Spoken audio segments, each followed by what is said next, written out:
नमस्कार, आप देख रहे हैं दूरदर्शन किसान। स्वागत है आप सभी का हमारे खास कार्यक्रम विचार विमर्श में। मैं हूं आपके साथ ज्योत्सना। जैसे कि हम सभी जानते हैं कि हमारा देश एक कृषि प्रधान देश है और पशुपालन हमारे कृषि प्रक्रिया के अंदर एक सहभागी है।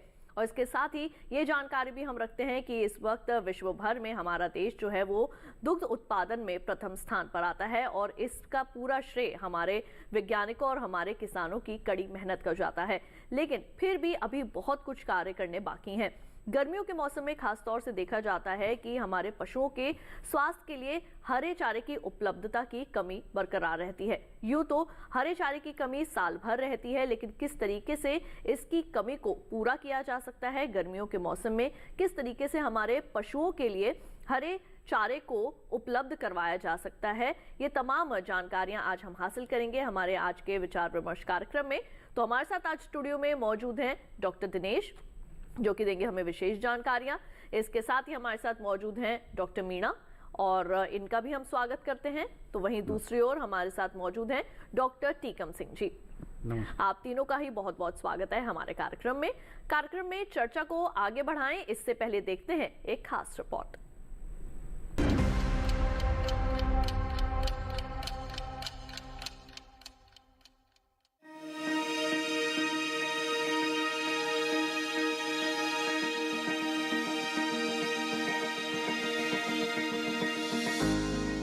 हरी फसल जैसे फलीदार पौधा, घास की फसल या पेड़ आधारित फसल को हरा चारा कहा जाता है। पशु आहार के लिए हरे चारे का काफी महत्व है, लेकिन सफल और फायदेमंद पशुपालन के लिए उचित चारा प्रबंधन की जरूरत होती है। चारा सूखा और हरा दो तरह का होता है। सूखा चारा तो पशुओं को सभी खिलाते हैं, लेकिन हरा चारा भी पशुओं को कुछ मात्रा में सूखे चारे के साथ खिलाना चाहिए। खास तौर से दूध देने वाले पशुओं को हरा चारा खिलाना चाहिए। इससे पशुओं से और गुणवत्तापूर्ण दूध मिल जाता है। लेकिन गर्मियों में भी पशुओं को चारे की आपूर्ति होती रहे, इसके लिए किसानों को उचित चारा प्रबंधन करना चाहिए। किसान को अपने सभी चारे के स्रोतों को अपने खेत पर लगाकर समय रहते उसका भंडारण करके रखना चाहिए। बता दें कि चारे के कई स्रोत हैं, जैसे एक वर्षीय और बहुवर्षीय घास, झाड़ियां और पेड़ आदि। हरे चारे के उत्पादन के लिए साल भर हरा चारा उत्पादन देने वाली फसलों को फसल चक्र में शामिल करना चाहिए। ऐसा करने से गर्मियों में भी हरे चारे की आपूर्ति होती रहती है। बाजरा, ज्वार, मक्का, ग्वार, जई, रिजका, लोबिया, बरसीन और जौ आदि को हरे चारे के लिए उगाया जाता है। साल भर हरा चारा उत्पादन के लिए इन फसलों की बुआई का समय गर्मियों में मार्च अप्रैल, खरीफ में जुलाई अगस्त और रबी में अक्टूबर नवंबर का महीना होता है। बता दें कि सही समय पर बुआई और सही देखभाल कर देने से खरीफ मौसम की फसल 51 से 60 दिनों में और गर्मियों की फसल 70 से 75 दिनों में कटाई के लिए तैयार हो जाती है। किसान इस बात का ध्यान रखें कि चारा फसल की कटाई तब करें जब फसल में 50% तक फूल आ जाएं। हालांकि हरे चारे के बेहतरीन प्रबंधन के बाद भी साल में एक या दो बार यानी मार्च अप्रैल और नवंबर दिसंबर में ऐसा समय आता है जब इसकी उपलब्धता में कमी महसूस होती है। ऐसे समय के लिए हरे चारे की अधिकता के समय इसे संरक्षित करके रख लेना चाहिए। इसके लिए चारे की कटाई ऐसी अवस्था पर करनी चाहिए जब चारे में पोषक तत्व ज्यादा से ज्यादा रहते हैं। संरक्षित चारे में ज्यादा पोषक तत्व सुरक्षित रहते हैं। हरे चारे को साइजेल बनाकर और फीड ब्लॉक विधियों से संरक्षित करके भंडारित कर सकते हैं। ऐसा करने से गर्मियों में भी हरे चारे की आपूर्ति बनी रहेगी।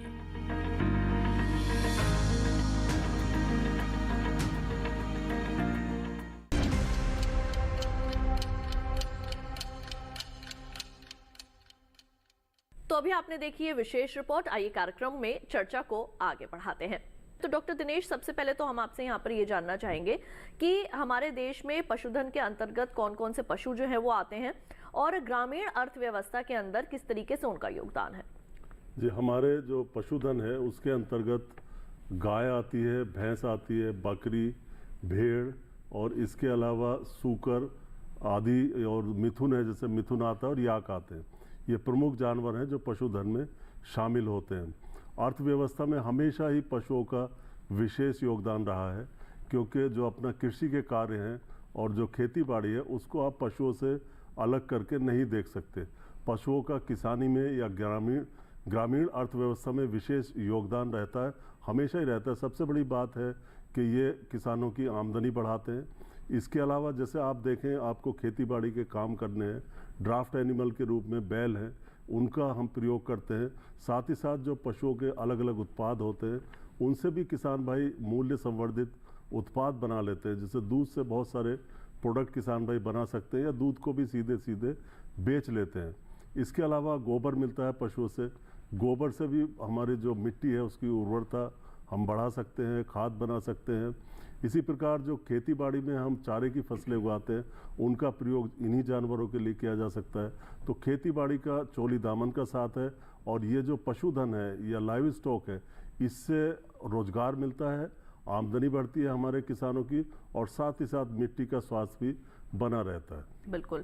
और इसके साथ ही डॉक्टर मीणा, आपसे हम यहाँ पर ये जानना चाहेंगे कि कहते तो यही है कि हमारे देश में जब जो हमारे किसानों की आय है उसको दोगुना करने के लिए पशुपालन जो है वो बहुत ज़्यादा सहायता करता है, लेकिन फिर भी विश्व भर में जो हमारी उत्पादकता है दूसरे देशों के मुकाबले वो कम है, तो इसका कारण क्या है? बिल्कुल, आपने सही बताया कि हमारे देश में जो पशुधन है उसका उत्पादकता है जो कम है, दूसरे देशों में देखते हैं तो बिल्कुल सही बात है कि जो दूसरे देश हैं वहाँ पे उत्पादकता ज़्यादा है और वहाँ के पशुधन की जो उत्पादकता है वो ज़्यादा है, लेकिन हमारे देश में उसकी उत्पादकता थोड़ी कम है उनके कंपैरिजन में, उनकी तुलना में। उसके कई कारण हैं। देखो ऐसा है, पशुधन हमारे जैसे कि डॉक्टर दिनेश ने बताया था कि हमारे यहाँ पे गाय, भैंस, बकरी, भेड़ इनको पालते हैं और इनकी जो उत्पादकता है वो थोड़ी कम इसलिए है कि एक तो क्या है कि हमारा जो प्रबंधन का सिस्टम है ना वो थोड़ा सा मतलब इम्प्रूव करना होगा हमको, और कई तरह की बीमारियां भी आती हैं। कई बार हम देखते हैं कि उनका जो प्रबंधन होता है हमारे फार्म पे, उनका प्रॉपर प्रबंधन करना होना चाहिए, उतना उनको नहीं मिल पाता है। दूसरी बात है कि कुछ ब्रीड का भी इसमें बड़ा योगदान होता है कि हमारे देश में ज़्यादातर लोग क्या है कि देसी गाय है या देसी भैंसें हैं, इनका ज़्यादा पालन को करते हैं। और जो दूसरे देश हैं उनमें काफ़ी हाइब्रिड ब्रीड होती है वो काफ़ी उनका जो उत्पादकता है वो ज़्यादा होती है। तो नस्ल का भी एक अंतर है, ऐसी बात नहीं है। और हमारे देश में ज़्यादातर हम लोग क्या है कि देसी नस्लें ज़्यादा प्रयोग में हम लेते हैं, तो हमें इनका जो नस्ल सुधार का कार्यक्रम है उस पर ध्यान देना होगा। दूसरा क्या है कि जो इनका प्रबंधन होता है, जैसे कि इनका अच्छे चारे का प्रबंधन करना होगा, क्योंकि संतुलित आहार अगर इनको मिलेगा तो इनका उत्पादन ज़्यादा बढ़ेगा। साथ ही साथ क्या है कि जो और अन्य तरह की जो बीमारियां हैं उनका भी समय से प्रबंधन करना होगा, क्योंकि कई बार क्या है कि जो हमारे पशुधन है उसमें कई बीमारी लग जाती हैं। उसकी वजह से क्या है कि उनका दूध कम हो जाता है या फिर उनका जो प्रोडक्ट है उसमें क्वालिटी मेंटेन नहीं हो पाती है। तो इसलिए ये 2, 4, 5 ऐसे कारण होते हैं जिसकी वजह से हमारे जो उत्पादकता है वो कम है। मेनली तो जो मैं बता रहा हूँ आपको लास्ट में कि इनका जो आहार है, संतुलित आहार जो होना चाहिए वो इनको मिलना चाहिए, तब आज जाके आपकी उत्पादकता इनमें बढ़ेगी। इसलिए हमें ज़्यादातर संतुलित आहार पर ज़्यादा ध्यान देना होगा और इससे विशेष करके गर्मियों में हरे चारे की जो फसलें हैं उनको उगाना होगा। बिल्कुल। वहीं डॉक्टर टीकम सिंह जी, आपसे मैं ये जानना चाहूँगी कि वर्तमान में हमारे देश के अंदर जो चारे की उपलब्धता है उसका स्तर क्या है, और जैसे कि यहाँ पर डॉक्टर मीणा ने भी बताया कि उपलब्धता जो है वो कम है, इसके पीछे का कारण क्या हो सकता है? बिल्कुल, जैसा कि चर्चा चल रही है, पशुओं के लिए 2 प्रकार के चारे की ज़रूरत होती है। इसमें एक हरा चारा प्रमुख होता है और दूसरा सूखा चारा। तो सूखा चारा जो हमारे फसल अवशेष होते हैं, दाना निकालने के बाद जो बचता है वो सूखा चारा होता है, और हरा चारा किसान भाई अलग से उगाते हैं और पशुओं को खिलाते हैं। तो पशुओं के स्वस्थ रखरखाव के लिए जो सूखे चारे और हरे चारे का एक समुचित अनुपात होना चाहिए, और वो अगर हम पशु को खिलाते हैं तो उससे जो उसकी उत्पादकता बढ़ती है और साथ में जो दूध मिलता है उसके अंदर भी उसकी गुणवत्ता अधिक होती है, उसमें फैट की मात्रा अच्छी होगी ये चीज़ें बहुत ज़रूरी हैं। तो जैसा कि अभी जो हमारे पशुओं के लिए जो चारे की जो उपलब्धता है, वो सूखा चारा भी बहुत कम उपलब्ध हो पा रहा है, क्योंकि उसके कई कारण हैं। सूखे चारे के लिए दूसरे जो हमारे संसाधन हैं, धंधे हैं, जिनके लिए वो ईंट के उद्योग वाले जो धंधे हैं उसमें भी इसका उपयोग हो रहा है। तो सूखे चारे की भी अभी जो हमारे किसान भाई हैं, करीब 400 मिलियन टन जो सूखा चारा है वो पशुओं को खिला पाते हैं, जबकि ज़रूरत है करीब 600 से 700 मिलियन टन की। इसी तरह से जो हरा चारा है जो बहुत ही महत्वपूर्ण है दुधारू पशुओं के लिए, उसमें भी कहीं ना कहीं जो है हमारे जो मात्रा है वो करीब 11% के आसपास हम सूखे हरे चारे में हमारी कमी है। और उसकी उपलब्धता जैसे अभी हम देखते हैं तो करीब 600 मिलियन टन के आसपास हमें हरा चारा उपलब्ध है, जबकि हमारी ज़रूरत है करीब 700-800 मिलियन टन हरे चारे की। इसके साथ ही जो चारे के साथ में ही पशुओं के लिए दाना भी खिलाया जाता है, जिसकी कमी करीब 30% पशु ऐसे हैं जिनको हम दाना नहीं दे पाते हैं। तो ये जो इनका सूखे चारे, हरे चारे, इन तीनों का जो समुचित अनुपात है वो बहुत होना ज़रूरी है, तभी पशु को संतुलित आहार मिलेगा और वो अधिक उत्पादन दे पाएगा। बिल्कुल। तो अपने आज के विचार विमर्श कार्यक्रम का जो हमारा विषय है आपको एक बार फिर से बता दें। आज हम यहाँ पर जानकारी हासिल कर रहे हैं किस तरीके से गर्मियों में हरे चारे की आपूर्ति की जा सके। डॉक्टर दिनेश, अब आपसे मैं यहाँ पर ये जानना चाहूँगी कि हम बार बार जो है वो इस पर बात कर रहे हैं कि जो हरा चारा है इसकी कमी है, तो इसके पीछे का कारण जो है वो क्या है? क्यों है हमारे देश में हरे चारे की कमी? इसकी आपूर्ति को कैसे पूरा किया जा सकता है? जी बिल्कुल, कमी तो निश्चित तौर पे है हरे चारे की, और गर्मियों में ये ज़्यादा हो जाती है। अब गर्मियों का समय आने वाला है और धीरे धीरे आपका अप्रैल, मई, जून ये गर्मियों का समय माना जाता है, और इसमें तो चारे की कमी बहुत ज़्यादा हो जाती है, खास करके हरे चारे की कमी। इसकी खास वजह यही है कि ये जो काल होता है इसमें गर्मी बहुत ज़्यादा पड़ती है और बरसात होती नहीं है, यानी पानी की कमी जो है खेती में महसूस की जाती है। और दूसरे किसान भाई कम क्षेत्र में चारा की फसलें लगाते हैं और पानी चाहिए। अगर गर्मी में हमें चारा उगाना है तो पानी ज़रूर चाहिए। दूसरी तरफ मांग भी इस समय पे चारे की काफ़ी बढ़ जाती है। तो कुल मिला के एक तो ये वजह है, और दूसरा उत्पादकता बढ़ाने की ज़रूरत है। जो भी चारा हमारे यहाँ गर्मियों में लिया जाता है उसकी उत्पादकता बढ़ा के भी हम चारे की उपलब्धता को बढ़ा सकते हैं। सही से हमें उसका प्रबंधन करना होगा। तो कुल मिला के यही है कि पानी की उपलब्धता नहीं है खास करके, जिसकी वजह से ये चारे की कमी गर्मियों में होती है। बिल्कुल। लेकिन अगर हम बात करें जिस तरीके से नई तकनीकें भी जो है वो खेती किसानी में शामिल की जा रही हैं, हमारे कई किसान हैं जो नई तकनीकों का भी प्रयोग करते हैं, तो उसके संबंध में आप क्या कहना चाहेंगे? पहले बात तो ये जानना चाहेंगे कि कौन कौन सा हरा चारा होता है और देश के कौन कौन से हिस्सों में इनको उगाया जा सकता है, और किसी तरीके की कोई नई तकनीकें जिससे पानी भी बचाव हो सके और साथ ही साथ हरे चारे की जो खेती है वो भी आसानी से की जा सके। हरे चारे बहुत तरह के होते हैं, दलहनी चारे होते हैं और हमारे अनाज वाली फसलें होती हैं, उनके भी कुछ चारे होते हैं, और इन चारों को वर्ष भर लगाया जा सकता है। लेकिन कुछ खास समय होते हैं जब ये अपनी पैदावार अच्छी देते हैं। इस पे और भी आगे हम चर्चा करेंगे विस्तार से। और तमाम तरह की तकनीकियाँ हैं जो हमारी बुआई से लेकर कटाई तक प्रयोग में लाई जा सकती हैं, जिससे कि हम चारे का उत्पादन बढ़ा सकते हैं, खास करके गर्मियों में। बिल्कुल। डॉक्टर मीणा, आपसे इस पर हम टिप्पणी लेना चाहेंगे कि किस तरीके से हरी खाद को जो है वो माफ कीजिए हरे चारे को जो है वो बढ़ाया जा सकता है। आपके क्या इसके अंदर होगा बात? बिल्कुल, जैसे डॉक्टर दिनेश जी ने बताया था कि भाई गर्मियों में थोड़ी सी समस्या होती है, क्योंकि गर्मी ज़्यादा पड़ती है तो पानी की जो डिमांड है वो ज़्यादा बढ़ जाती है। इसलिए किसान भाई क्या करते हैं, कमी हरे चारे का उपयोग करते हैं। तो बिल्कुल देखो, गर्मियों में हमें हरे चारा पैदा करने की आवश्यकता है, क्योंकि गर्मियों में हमारे जो पशुधन है उसको बहुत ही हरे चारे की ज़रूरत होती है। क्योंकि हरे चारे खिलाने से क्या है कि जो हमारा जो पशुधन है उसका अंदर का जो तापमान है वो भी मेंटेन रहता है। क्योंकि अगर हम सिर्फ ड्राई फोडर खिलाएंगे तो उनका जो अंदर का तापमान है वो मेंटेन नहीं हो पाता है। तो मेंटेन करने के लिए हमें हरे चारे को भी खिलाना पड़ेगा, और उससे आपकी जो दूध की क्वालिटी है या मतलब और भी प्रोडक्ट बढ़ेंगे। तो जैसे आप बता रहे, आप पूछ रहे हैं कि भाई हमें कैसे इसका बढ़ाना होगा। तो देखिए, गर्मियों में हमको हमारे पास बहुत तरह के हरे चारे की फसलें हमारे पास उपलब्ध हैं। किसान भाई चाहे तो उनको उगा सकते हैं, और अगर किसान भाइयों के पास सिंचाई की व्यवस्था है तो वो कोई भी फसल उगा सकते हैं, जिनमें जैसे डॉक्टर दिनेश जी बताया कि उसमें हमारे जो अन्न की किस्में हैं फसलें हैं, जैसे ज्वार है, बाजरा है, इसको लगा सकते हैं। दलहनी फसलों में हम ज़्यादातर ग्वार है, लोबिया है, इनका प्रयोग हम करते हैं। और भी कई तरह की जो फसलें हैं उनका आप हरे चारे के रूप में प्रयोग ले सकते हैं। लेकिन क्या है कि गर्मियों का जो पीरियड होता है 2 महीने का या 3 महीने का जो पीरियड होता है, इसमें क्या है कि पानी की डिमांड ज़्यादा होती है। इसलिए किसान भाई को करना क्या होगा, पानी की जो सिंचाई है उसकी जो अंतराल है वो थोड़ा कम करना होगा, और बार बार हल्की सिंचाई करके और बार बार उसमें पानी देने की आवश्यकता पड़ेगी, जिससे क्या है कि आपकी पानी की बचत होगी और हरे चारे का जो क्वालिटी प्रोडक्शन है वो हो जाएगा। बिल्कुल। डॉक्टर टीकम सिंह जी, आपसे भी इसके ऊपर जो है वो विशेष आपकी भी टिप्पणी लेना चाहेंगे कि कौन कौन से ऐसा हरा चारा है जिसे उगा सकते हैं हमारे किसान आसानी से, और क्या उसके अंदर अंतर फसली खेती भी की जा सकती है?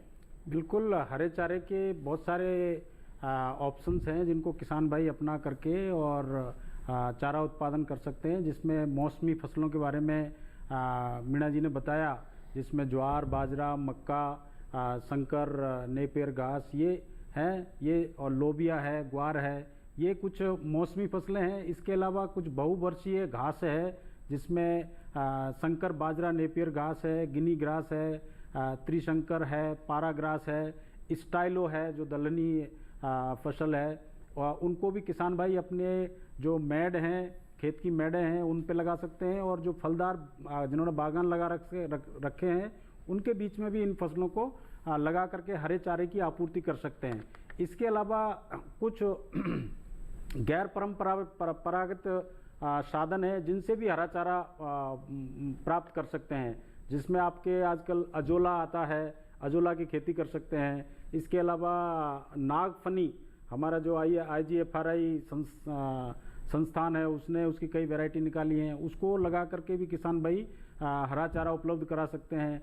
आजकल एक और गैर परंपरागत साधन है जिससे हरा चारा उपलब्ध होता है, हाइड्रोपोनिक्स करके, जो अर्बन एरियाज हैं, सिटी में जहाँ किसान भाई पशुपालन का धंधा करते हैं, वो लोग हाइड्रोपोनिक्स के जरिए भी हरा चारा उत्पादन कर सकते हैं, जिसमें 1 किलो दाने से, जो अपनी अनाज वाली फसलें हैं उनका 1 किलो दाने से करीब 15-20 दिन में करीब 6 से 7 किलो हरा चारा उत्पादन हो जाता है। और वो बहुत ही उच्च क्वालिटी का होता है, क्योंकि उसके साथ में दाना भी होता है, प्रोटीन भी होती है।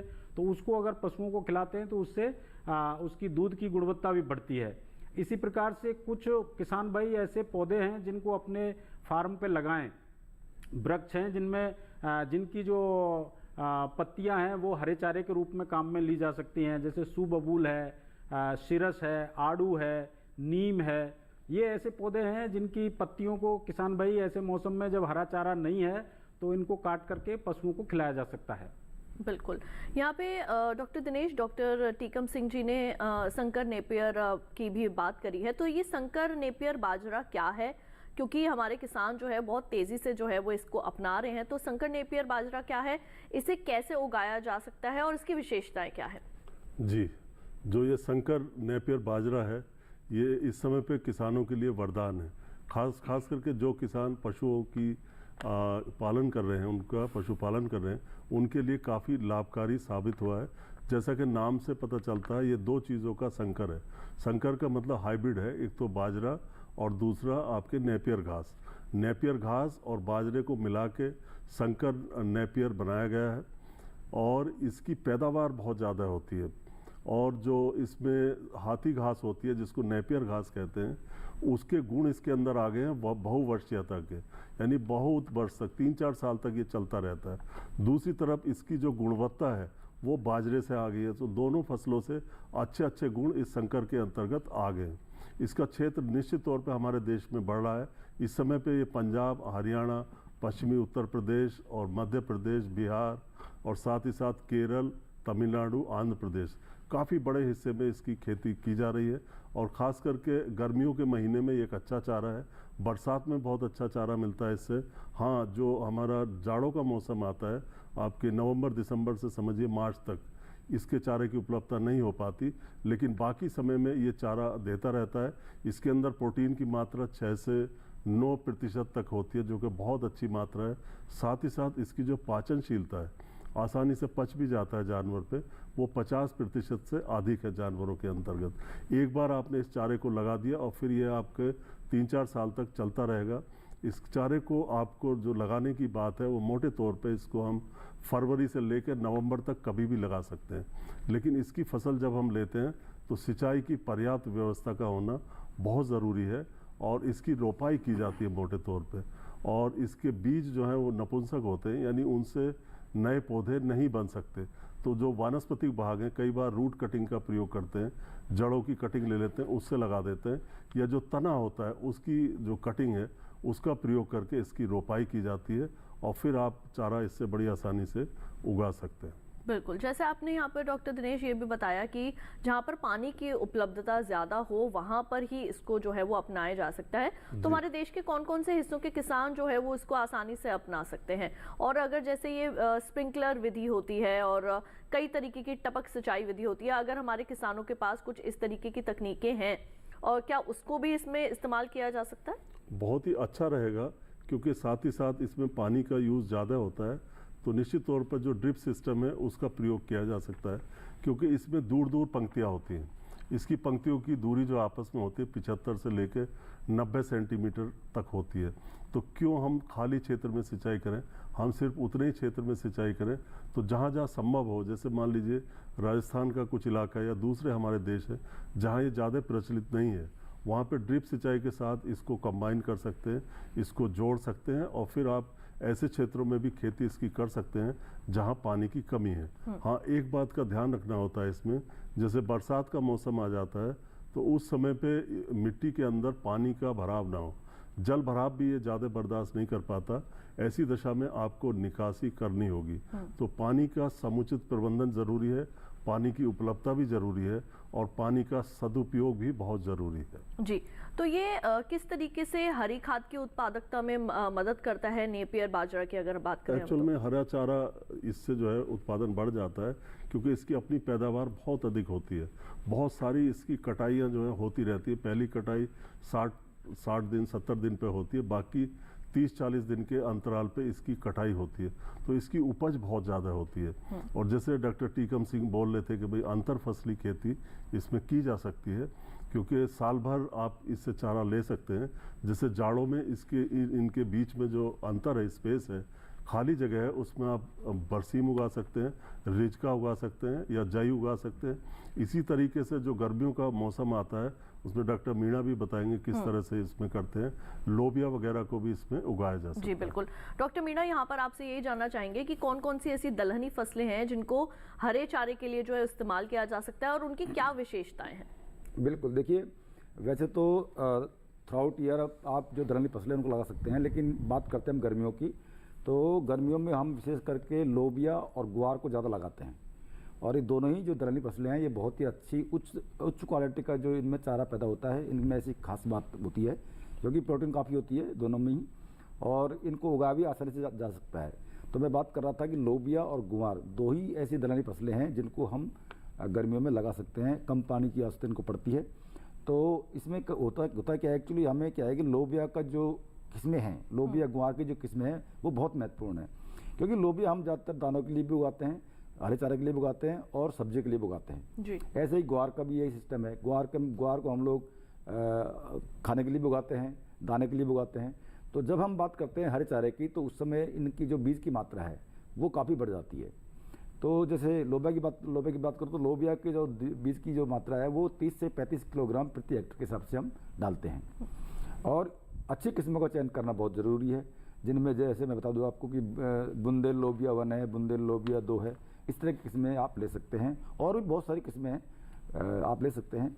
और इनकी जो पंक्ति से पंक्ति दूरी जो होती है, क्योंकि इनकी जो बुआई होती है उसमें हमको देखना पड़ता है कि हमारे इसमें जो रो टू रो डिस्टेंस होती है, पंक्ति से पंक्ति दूरी होती है, वो कम करनी पड़ती है, क्योंकि चारे के लिए हम उगा रहे हैं। तो इसमें क्या है कि अच्छी क्वालिटी का जो चारा है वो जब भी पैदा होगा जब हमारा जो इनका डंठल है वो पतला रहेगा जी। तो इनका जो पंक्ति से पंक्ति दूरी वाली जो बात कर रहा हूँ मैं 30 से लेकर 40 सेंटीमीटर होती है। और पौधे से पौधे की दूरी जो होती है वो करीब 15 से लेकर 20 सेंटीमीटर होती है। ऐसे मैं बात करता हूँ ग्वार की, तो ग्वार में क्या है कि इसका भी जो सीड की मात्रा है वो करीब 30 किलो चाहिए जी। और जो इनका जो डिस्टेंस है पंक्ति से पंक्ति दूरी है वो करीब 25 से लेकर 30 सेंटीमीटर होती है। और पौधे से पौधे की दूरी होती है 15 से लेकर 20 सेंटीमीटर। इस तरह से अगर आप बोएंगे तो आपका जो ओवरऑल प्रोडक्शन है, आपका जो प्रति हेक्टेयर जो पैदावार है वो ज़्यादा रहेगी। और इसमें क्या है कि 2-3 सिंचाई तो बहुत ज़रूरी है। गर्मियों का मौसम होता है तो इसमें क्या है कि हर 10 दिन के अंतराल में आपको सिंचाई करनी पड़ेगी, लेकिन हल्की करना चाहिए, लेकिन बिल्कुल फ्रीक्वेंसी फ्रीक्वेंसी ज़्यादा बढ़ जाती है, तो 8-10 दिन के अंतराल में इनमें पानी देना पड़ता है। और बुआई से पहले कभी कभी हम यूरिया का भी इस्तेमाल कर सकते हैं। नाइट्रोजन का प्रबंधन करना बहुत जरूरी है, क्योंकि ज़्यादा नाइट्रोजन देंगे तो हमारा जो प्रोडक्शन है, हरे चारे का जो प्रोडक्शन है वो बढ़ जाएगा। तो इसमें आप बिल्कुल मिट्टी की जांच करा करके नाइट्रोजन का प्रबंध जरूर करें, क्योंकि जितने भी हरे चारे वाली फसलें होती हैं उनको नाइट्रोजन की आवश्यकता ज़्यादा पड़ती है, और ज़्यादा मात्रा में अगर नाइट्रोजन देंगे हम लोग तो हमारा जो हरे चारे का जो प्रोडक्शन है वो बढ़ जाएगा। बिल्कुल, और इसके संबंध में चर्चा को आगे जरूर बढ़ाएंगे। फिलहाल वक्त तो चला है एक छोटे से ब्रेक का, जल्द लौटेंगे वापस। आप कहीं मत जाइए, देखते रहिए दूरदर्शन किसान।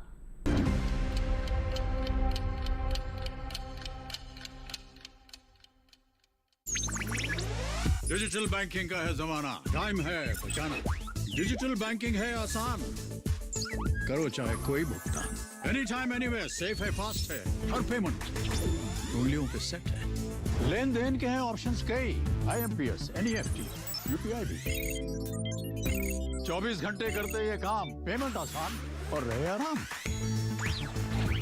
RBI कहता है जानकार बनिए, सतर्क रहिए।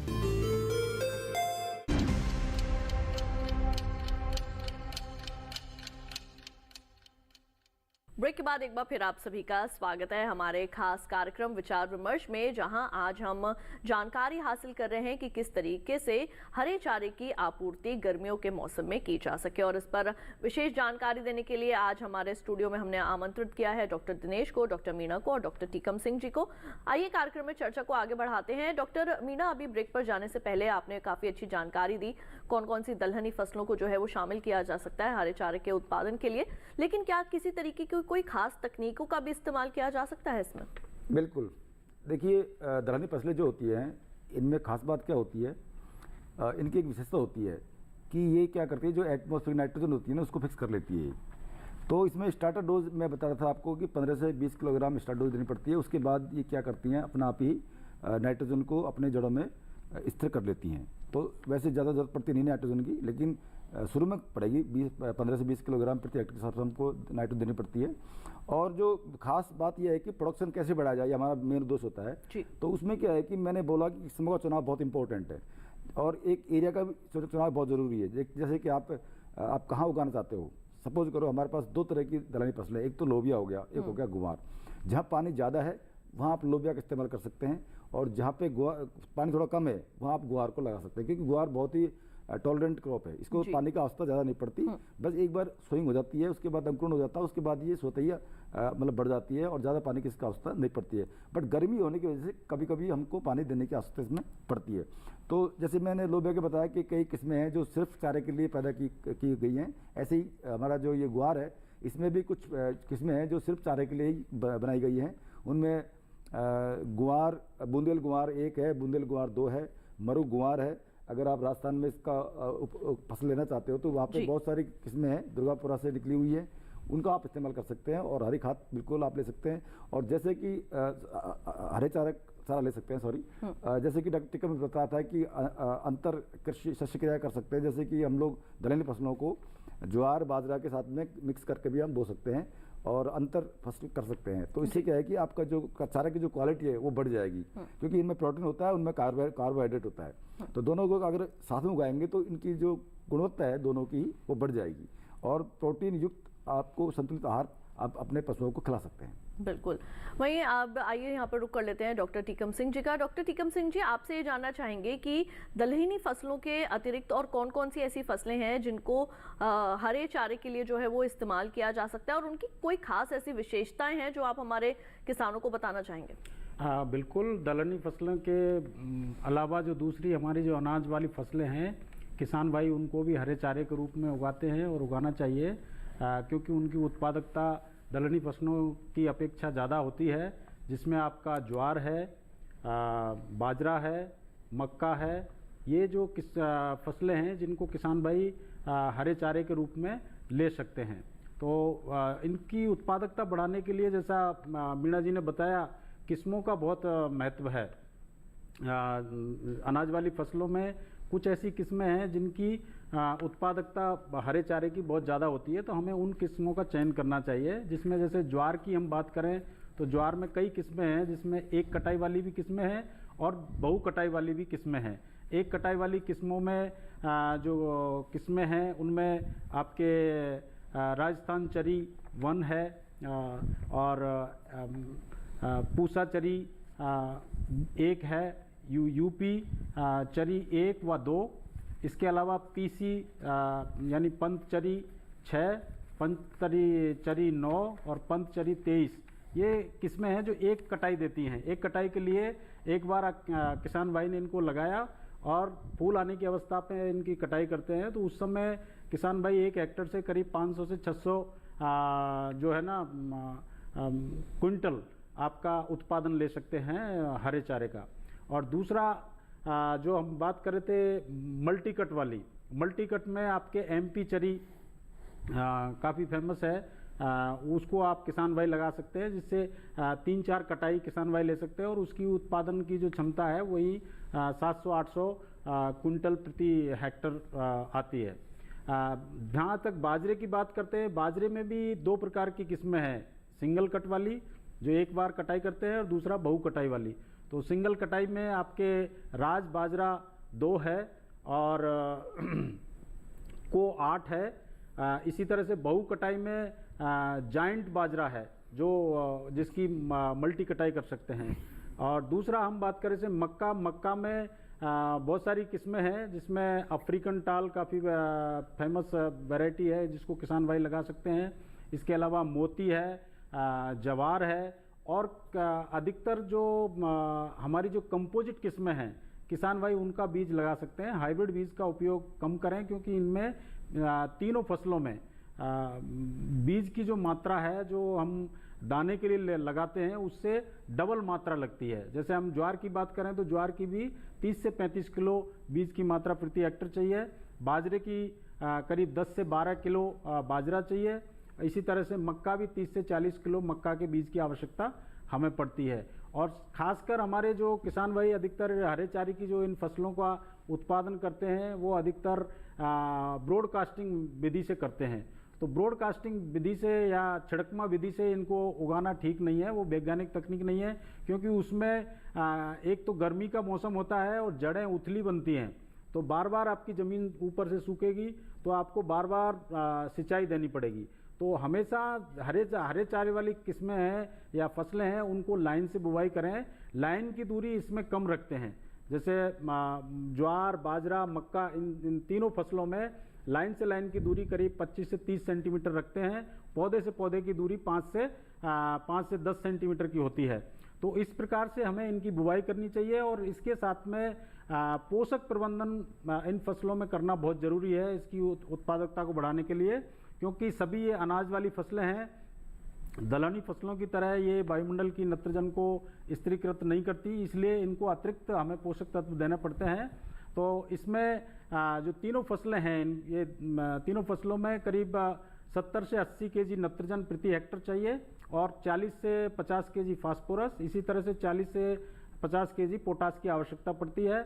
जहां आप मक्का की हरा चारा ले रहे हैं तो वहां आप जिंक सल्फेट भी 25 किलो प्रति हेक्टर के हिसाब से आप बुवाई के समय डाल सकते हैं। तो इस प्रकार से हमें और इनके अंदर फर्टिलाइजर देने की है कि जो हमारा आदि नत्रजन बुवाई के समय देना है, उसके बाद पूरी मात्रा पोटास और फास्फोरस की, और इसके अलावा जो शेष नत्रजन बचती है उसको करीब 30-35 दिन की अवस्था में 2 बार में देना है। एक 30-35 दिन की अवस्था में और एक 50 दिन के बाद के आसपास उसमें दें, और फूल आने की अवस्था से टाइम में इनको फसलों को काटना है। तो इस प्रकार से अगर वैसे तो किसान भाई खरपतवार एक दूसरा और एक उपाय है जो इनके उत्पादन को बढ़ाता है, जिसमें हमें ध्यान देना चाहिए खरपतवार नियंत्रण का।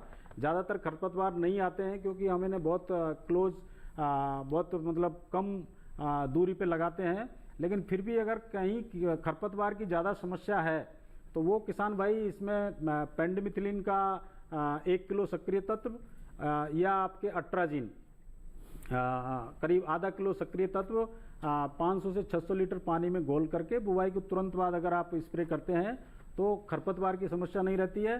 पानी की जहाँ तक बात है, पानी हमें 10 से 15 दिन के अंतराल से इनके अंदर पानी देते रहना है।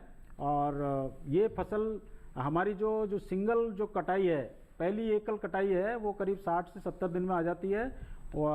तो उस समय हमें जब इसमें फूल आने वाला होता है उसी समय हमें इन्हें काट लेना है। मल्टी कट जो वैरायटी है हमारी, उसके अंदर पहली कटाई, जैसा कि दिनेश सर ने भी बताया, 60-65 दिन में पहली कटाई हो जाती है। उसके बाद में आपकी जो दूसरी जो कटाई है वो 30 से 40 दिन में हम कर सकते हैं।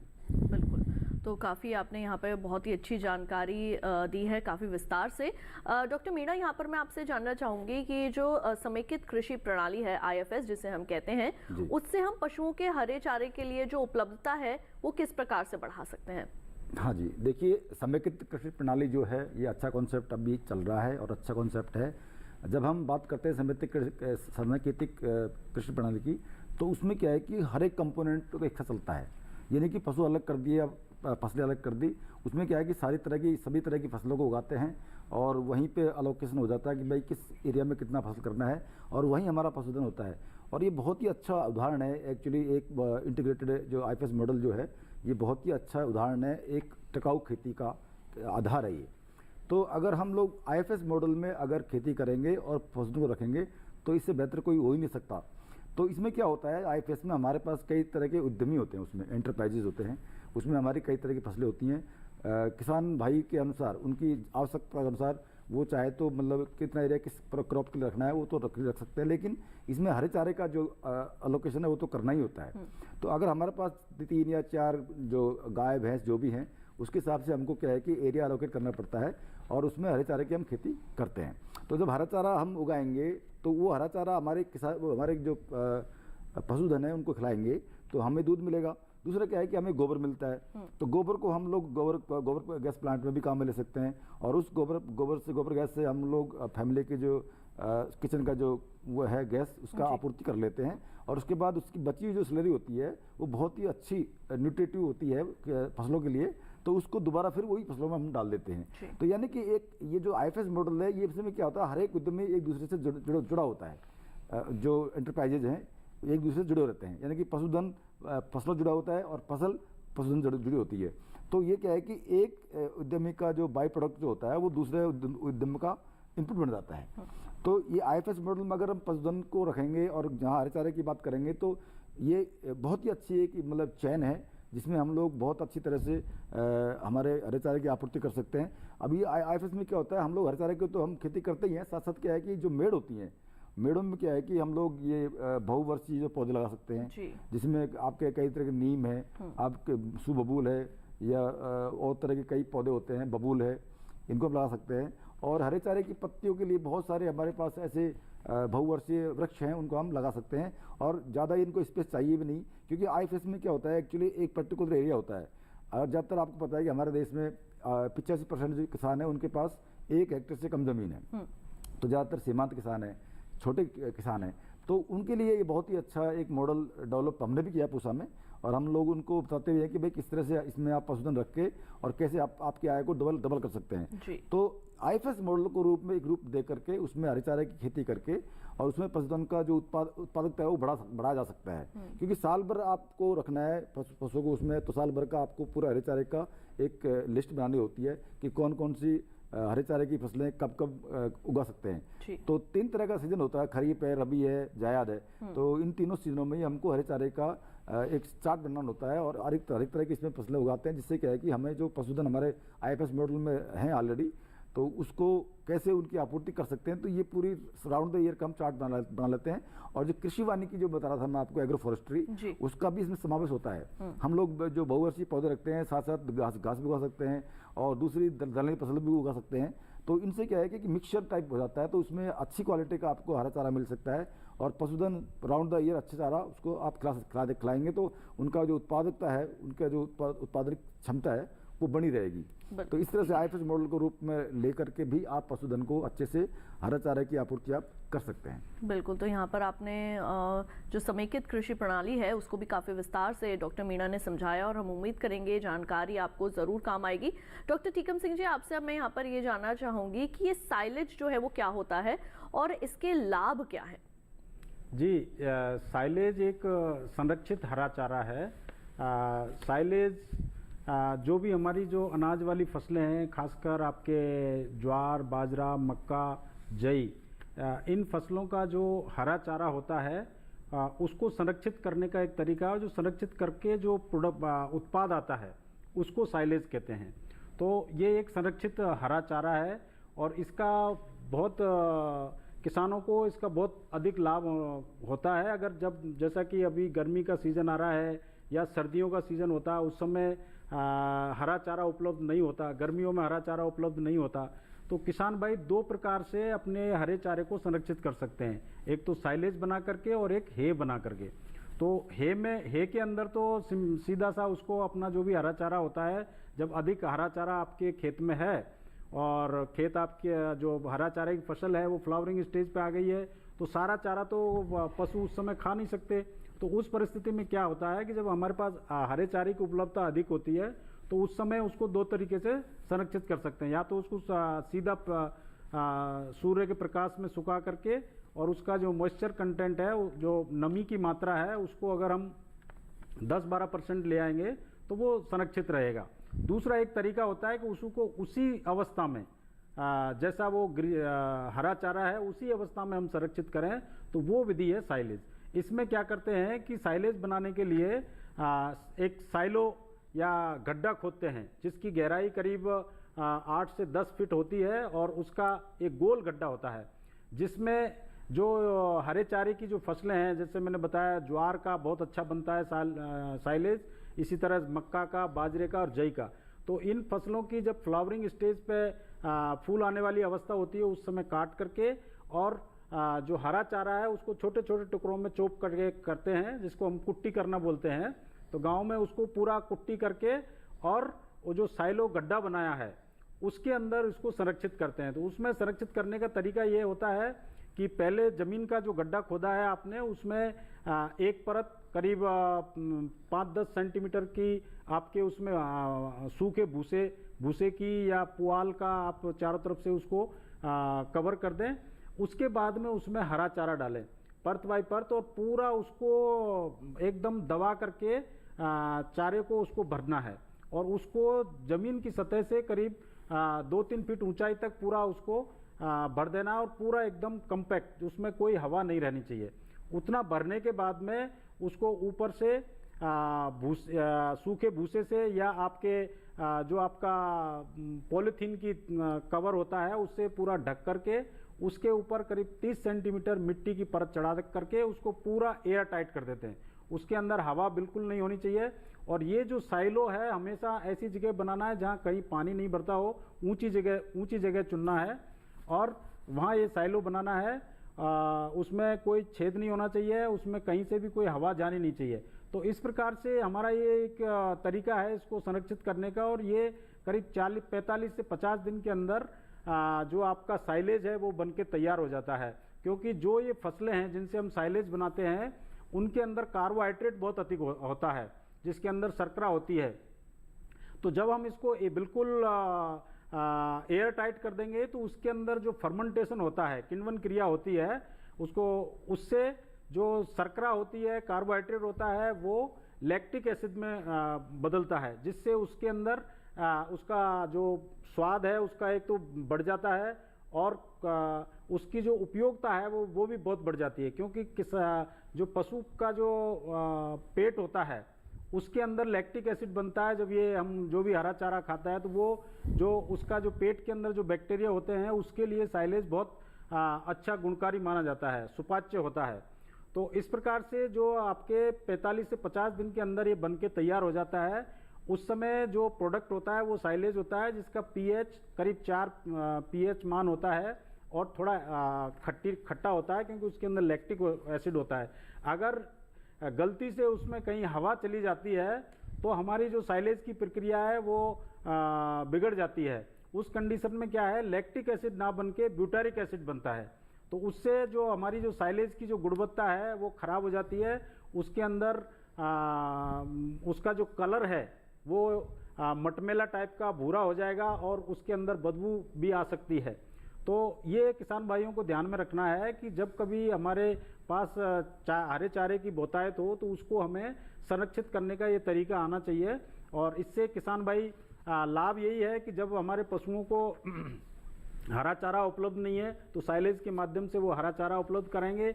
और जैसा मैंने कहा कि इसके अंदर इसकी जो पाचकता है, सुपाच्यता है, वो हरे चारे से साइलेज बनाने से और बढ़ जाती है। इसके और सुपाच्य बनाने के लिए किसान भाई जब इसको हम साइलों में बढ़ते हैं उस समय अगर अतिरिक्त रूप से मोलासिस या जो गुड़ है अगर उसका सीरा अगर बीच बीच में स्प्रिंकल कर दिया जाए तो वो जल्दी से और सुपाच्य होता है जी। तो इस तरह से किसान भाई साइलेज बना करके, और जब हरा चारा उपलब्ध नहीं है तो ये इससे उपलब्ध करा सकते हैं। बिल्कुल। और इसी के साथ हमारे विचार विमर्श कार्यक्रम में वक्त हो चला है एक और छोटे से ब्रेक का। जल्द लौटेंगे वापस, आप कहीं मत जाइए, देखते रहिए हमारा खास कार्यक्रम विचार विमर्श।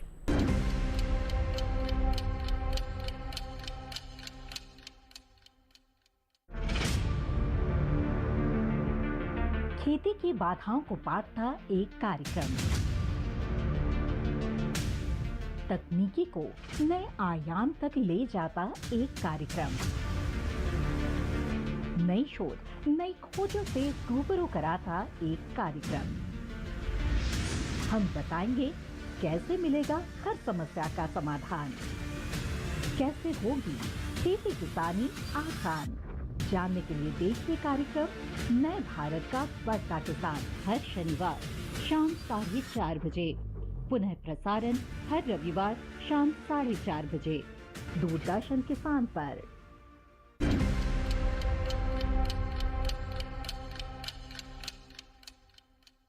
ब्रेक के बाद एक बार फिर आप सभी का स्वागत है हमारे कार्यक्रम विचार विमर्श में, जहां आज हम बात कर रहे हैं गर्मियों में किस तरीके से हरे चारे की उपलब्धता को बढ़ाया जा सके।